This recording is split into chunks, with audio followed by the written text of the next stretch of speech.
Class 9th maths chapter 9 exercise 9.3 question 6। ये question है भाई हमारे पास, देखना फिगर 9.25 फिगर दे दिया। Diagonal AC and BD of quadrilateral ABCD intersect at O, इस पॉइंट पे, such that OB equal to OD, OB equal to OD। ये एक एक लाइन ड्रॉ करके ये ऐसे कट लगा के दिखा दिया कि ये इसके इक्वल है। If AB equal to CD, AB किसके बराबर है? CD के, यानी ये वाली साइड इसके भी बराबर है। देन शो दैट DOC ये पूरे ट्रायंगल का एरिया AOB इस पूरे ट्रायंगल के एरिया के बराबर है। ये दोनों एरिया आपको बराबर शो करने हैं भाई। ये साइड इस साइड के इक्वल है, ये साइड इस साइड के इक्वल है, और ये आपके पास क्या है? ये एंगल इस एंगल के इक्वल है, वर्टिकल अपोजिट एंगल। इसके अलावा कुछ आपको दिया नहीं है, ना ही ये पूरा बड़ा पैरेललोग्राम दिया। कई बार बच्चों के दिमाग में होता है पैरेललोग्राम है, ये OC और OA भी इक्वल नहीं है। बाई चांस ये गलतियां सबसे ज़्यादा करते हैं बच्चे, सोचते हैं पैरेललोग्राम है, ये इसके इक्वल, ये इसके इक्वल, ये वर्टिकल अपोजिट। हाँ, OC और OA इक्वल नहीं है, सिर्फ ये OA, OB और OD इक्वल है। तो कैसे करेंगे? पहले डायग्राम बना लेते हैं।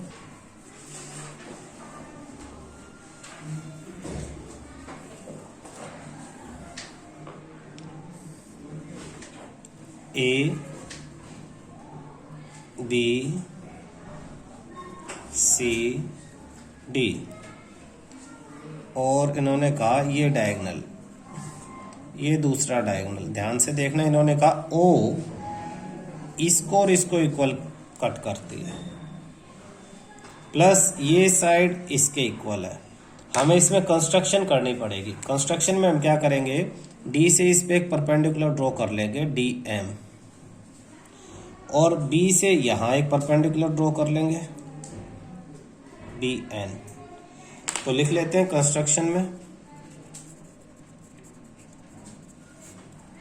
Draw DM perpendicular to CA and BN perpendicular to CA, DM और BN। Now in triangle DMO या OMD in right angle triangle OMD। अब देखो 90 डिग्री है तो राइट एंगल ट्रायंगल हो गया, एंड ONB दोनों ही राइट एंगल ट्रायंगल है। तो इनमें क्या क्या इक्वल है देखना, ये वर्टिकल अपोजिट एंगल इक्वल, दोनों 90 equal.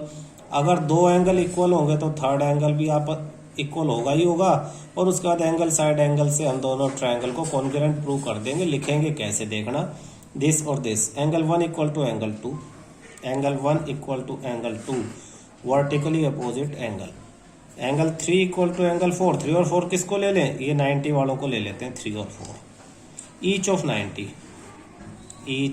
90 degree. Therefore angle 5 equal to angle 6, इसे 5 और इसे 6 ले, angle 5 equal to angle 6। Third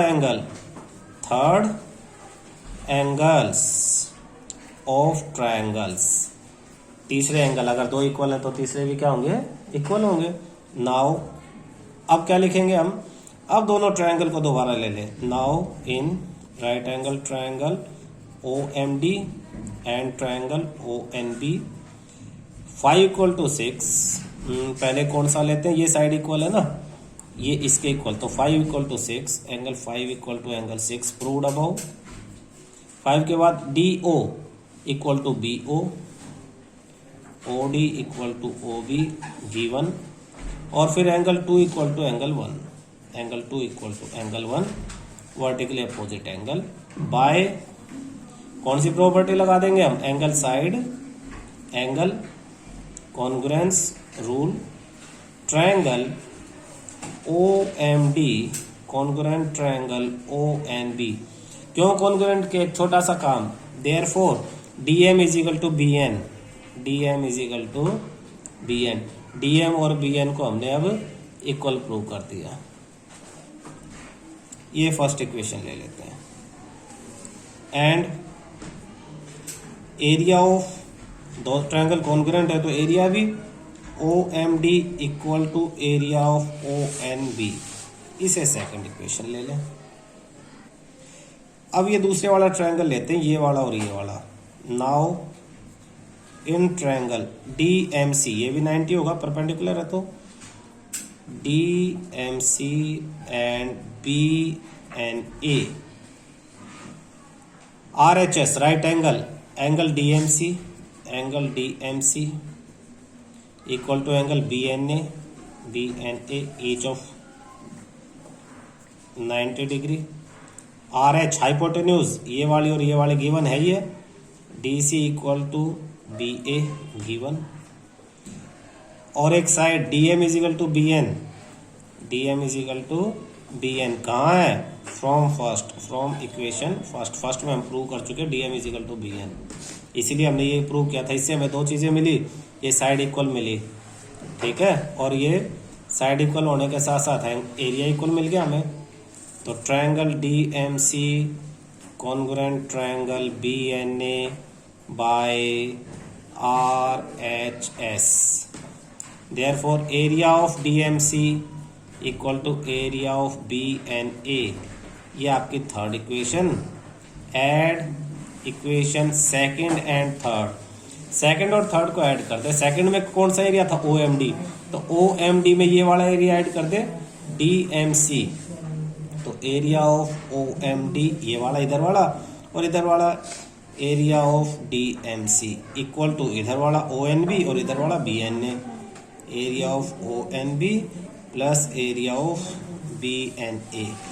तो इन दोनों एरिया को ऐड करके बन जाएगा तुम्हारा ये जो हमें प्रूव करना था सबसे पहले, एरिया ऑफ DOC,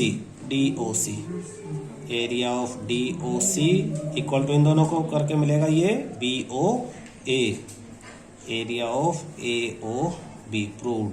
तो आपका ये फर्स्ट पॉइंट यहाँ पे प्रूव हो जाता है, ठीक है। देखो सेकंड पॉइंट में हमें, सेकंड में जो प्रूव करना है, सेकंड में प्रूव करना है आपको area of DCB equal to area of ACB। DCB और ACB का एरिया प्रूव करना है, area of DCB equal to area of ACB।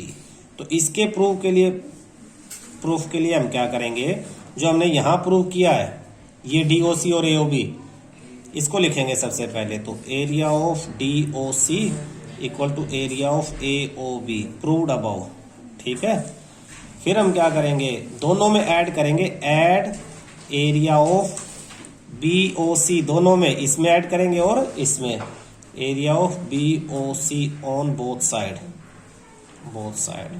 Therefore DOC में BOC ऐड करेंगे तो देखना area of DOC plus area of BOC equal to, DOC में BOC add करेंगे तो हो जाएगा ये पूरा DCB, और दूसरी तरफ AOB में ये ऐड करेंगे नीचे वाला तो ये भी हो गया ABC। तो पूरा ऊपर वाला प्रूव हो जाता हमारा। दूसरी तरफ लिख लो, पहले क्या था ऊपर AOB, तो एरिया ऑफ AOB, और प्लस करके क्या लिखेंगे, एरिया ऑफ जो हमने दोनों तरफ ऐड करना है BOC। तो इन दोनों की जगह, इन दोनों ट्रायंगल की जगह, इसकी और इसकी जगह सीधा सीधा वो लिख देंगे जो प्रूव करना है, DCB कंबाइंड करके area of DCB equal to area of, इन दोनों ट्रायंगल की जगह ACB लिख देंगे, ACB, और ये आपका सेकंड पॉइंट प्रूव हो गया, ठीक है। देखो बेटा, थर्ड में आपको प्रूव करना है कि DA और ये CB पैरेलल है, ये और ये पैरेलल। हमने एक थ्योरम पढ़ी थी, थ्योरम क्या थी कि अगर सेम बेस है, सेम बेस पे दो ट्रायंगल बने हुए हैं सेम पैरेलल्स के बीच में, तो उनके क्या होंगे, एरिया क्या होंगे, इक्वल होंगे। तो इसके कन्वर्स भी ट्रू है, अगर बेस सेम है, दो ट्रायंगल के एरिया इक्वल है, तो उनके वर्टेक्स को ज्वाइन करने वाली लाइन बेस के क्या होगी, पैरेलल होगी। इसी चीज को हम यहाँ यूज कर लेंगे, क्लियर। तो थर्ड वाले के लिए हम यहाँ लिख देते हैं, थर्ड पॉइंट अलग से लाइन बना के, एरिया ऑफ जो हमने प्रूव किया ये DCB equal to area of ACB, both have same base, therefore DA parallel CB क्यों? एरिया इक्वल है, बेस सेम है, तो वर्टेक्स को ज्वाइन करने वाली लाइन बेस के क्या होगी? पैरेलल होगी। Converse of area of triangle parallel theorem जो हमने पहले पढ़ी हुई थी। तो ये आपका प्रूव हो गया थर्ड पॉइंट। और ये पैरेलल है तो ये पूरा क्या हो जाएगा? अब ये दोनों अपोजिट साइड इक्वल है, ये दोनों क्या होंगी? पैरेलल होंगी। देखो बेटा, हमें ये भी प्रूव करना है कि A B C D parallelogram है। तो उसके लिए क्या करेंगे? हमने इन दोनों ट्रायंगल्स को, इसको और इसको, थोड़ी देर पहले कॉन्ग्रुएंट प्रूव किया था। उसी चीज को हम दोबारा लिख लेंगे और कॉन्ग्रुएंट प्रूव करने के बाद हम ये 5 और 6 तक एंगल आ गया था हमारा, इस एंगल 7 और इस एंगल 8 ले लेंगे। हम लिखेंगे angle 7 is equal to angle 8 CPCT से, और अल्टरनेट इंटीरियर एंगल है इसलिए ये लाइन इसके क्या हो जाएगी? पैरेलल हो जाएगी। अब DEC AB के पैरेलल भी और इक्वल भी, तो ABCD क्या हो जाएगा? पैरेललोग्राम। लिखेंगे कैसे? देखो, सबसे पहले तो हम लिखेंगे आपका triangle DMC congruent triangle BNA proved above. Therefore angle 7 equal to angle 8 CPCT, but they are alternate interior angle. Therefore DC parallel AB and DC equal to AB given. Hence ABCD is a parallelogram। और ABCD parallelogram है तो AD और ये parallel भी है। आप parallel के लिए जो हमने पहले यहाँ पे ये सब लिखा था एक प्रोसीजर, यहाँ फोर्थ लास्ट में थर्ड में, तो ये ना भी तो आप इससे पैरेललोग्राम के बाद भी प्रूव कर सकते हो, इससे भी प्रूव कर सकते हो। ठीक है।